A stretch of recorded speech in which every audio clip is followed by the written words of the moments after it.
السلام علیکم ویورز۔ ایک لڑکی اپنی اوڑھنی سے باپ کے بدن سے گرد و غبار جھاڑ رہی تھی۔ باپ نے متاثر ہو کر کہا، پیاری بیٹی، تو میرے لیے کس قدر پریشان ہے، تجھے مجھ سے کتنی محبت ہے، یعنی قبر کے اندر آنکھوں میں اس قدر مٹی نہیں بھر جائے گی جو اوڑھنوں سے کبھی صاف نہیں ہو سکے گی۔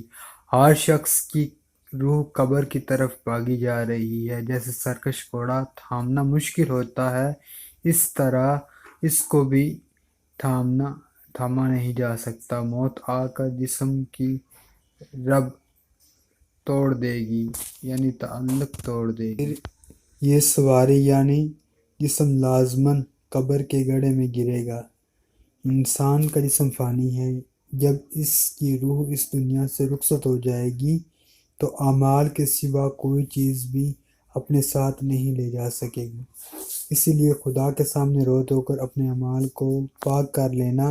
ہڈیوں کا پنجرہ انسان جسم ہے جس میں روح کا پرندہ قید ہے۔ کیا تجھے اس حقیقت کا علم ہے؟ جب روح جسم کے پنجرے سے نکل جائے گی، پھر کسی طرح دوبارہ داخل نہیں کیا جا سکتا۔ فرصت کو غنیمت سمجھ کر، کیونکہ یہ دنیا ایک پل کی ہے، اگر کوئی اچھا عمل کر لیا جائے تو یہ سارے جہان سے قیمتی ہے۔